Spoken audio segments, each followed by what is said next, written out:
And I think, big cement in focus. Nigel. Well, that's right. Shree Cement, that's the next management on the show. Reports suggest that cement industry has been facing some headwinds, both on pricing as well as demand.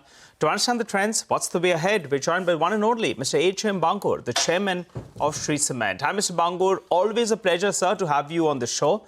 Well, just highlighting the three broad points that we're going to be looking at in this interview. The cement industry trends. What's the outlook for Mr. Bangur for FY26 and FY27? And what about his capacity addition plans? Well, Mr. Bangur, let's get to the first point. Throw some light on the current demand scenario, given that Bihar elections are over, along with the exit of the monsoon. The first half of the year on volumes has been flat for you. Where do you end this year? 36, 37 million tons that you had spoken about earlier. Do you think you get to that mark? Yes, we still maintain 36 million ton plus, and we maintain that mark. Earlier, we were always talking about price versus volume.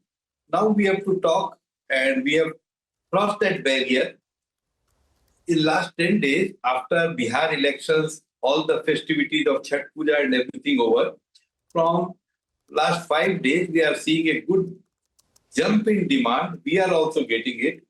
And now we will be talking of both price and volume, not one at the cost of other. Whatever pain had to be taken in volumes had been taken. And we still maintain the yearly projection as 36 million ton plus. That is the first question. The second was about the capacity addition. We had indicated that by 29, 80 million ton will be our capacity. We still maintain the same. And by this year end, it will be around 68, 69 million ton. All right. 80 million tons, sir, by when? 29. By 29. I think some on the street were expecting it to be 2028, but 28, 29, I think that's the guidance you're giving us. That was pushing us too hard. We never said 28. We always maintained 29.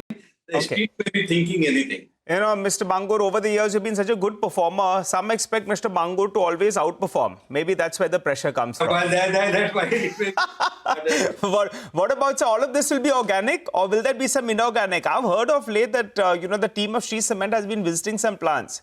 You could correct me on that. Some of those plants are in the market. I don't know whether you're looking. Are you looking at Deccan Cement? No, we are not looking at anything. All the growth will be organic only. All right. So you're just, looking at some of these units in terms of to get some data points, etc. But you're not an aggressive buyer inorganically. Is that correct? We are not buyer. We are not trying to get to data point. Sometime, if there is a very good mines or something good, yes, we are looking at it. Yeah. Not to gather data point, but in case something unexpected is there in the unit, one or two units we have gone, but not really seriously. We are not chasing anyone. Okay, thanks for clarifying on that. As the street but is a little cautious. They're saying that Mr. Bangur is losing his dominance in northern region.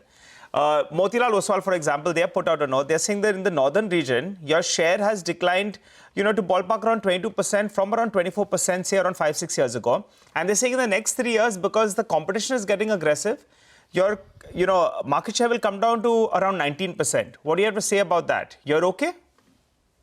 Yes, as we will be not adding much capacity in the north, we have become an all India player.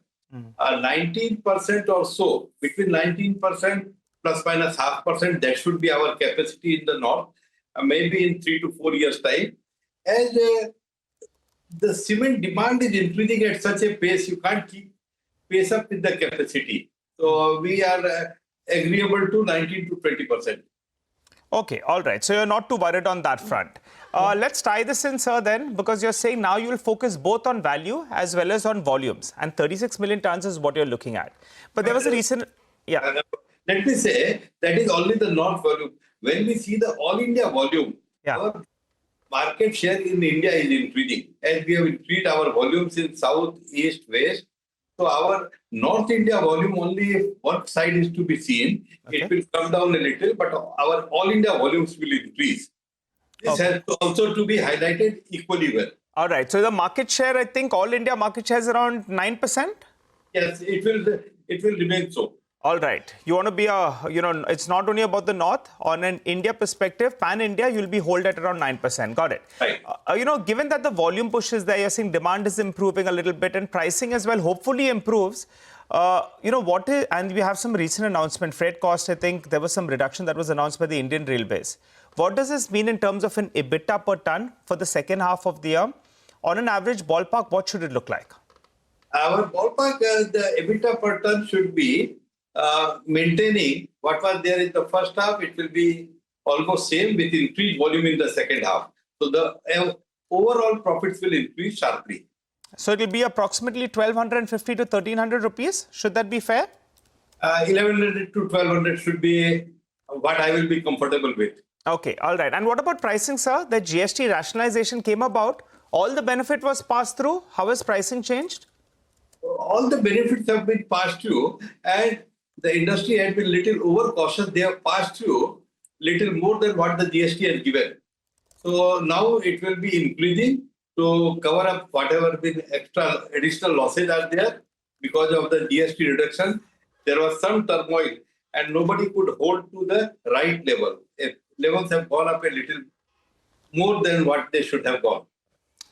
All right, Mr. Bangur, when CNBC-TV18 was celebrating its first anniversary or first birthday, Vicat at that point of time had offered to buy Shree Cement, I think, for around 1,350 crores. You went ahead and you said no. Now, 25 years later, the company is sitting at a market capitalization of more than 95,000 crores. You're sitting with some cash in your books as well. What is your vision for Shree Cement from here on? You took a splendid move 25 years ago. From here on, where is it headed? What's the next leg of growth coming from? We are increasing a little in the dividend. We will be maintaining our cash pile only at the same level. We will not increase our cash pile. So if no ideas come, the shareholders will get the cash money. Otherwise, they will get the assets. And 80 million ton in 3 years also will require a lot of cash. So our cash flow is practically tied with 80 million ton. And there will not be any surprises and no inorganic growth is there. So our balance sheet for next 3 years, cash flow, everything can be projected. Right, sir. Cash flows projected. You're close to 1 lakh crore in terms of market capitalization. And what a splendid move it was, in early 2000 when you said no to selling out at 1,300 crores of market capitalization. But some investors are saying, in the last few years, the returns haven't been as great. What do you have to say about that? Can you give them a little bit of a sweetener? Because you want to do things organically. Cash flows are steady. The entire trajectory has been laid out. Maybe give them a one-time dividend. You're sitting on $1 billion of cash. Or maybe a buyback. What do you say about that? No, buyback at these values for company will not be good. Company requires continuously cash for further growth. So buyback will be, we are the biggest shareholders. So the outside shareholders will not get much if I buy back. So dividend and further growth is the thing. As far as our future growth plan, it will be in the cement, power, cement-related business to reduce the cost of cement, cost of production, a lot of things will be there. All right. Secondly, when you are saying that the returns have not been good in the last 3-4 years, I totally agree. But that is the fate of all cement industry. In the last 4 years, total EBITDA growth of cement industry is close to zero. Industry as a whole, C or A or B hardly matters. The industry is not growing. Over emphasis on price control is there. The cement industry profit growth is not there, though investments are coming. What do you think, sir? The time has come now. We have been kicking the can down the road for the last 3 to 4 years. Is it time for the cement industry to finally bounce back? Demand will likely to show up.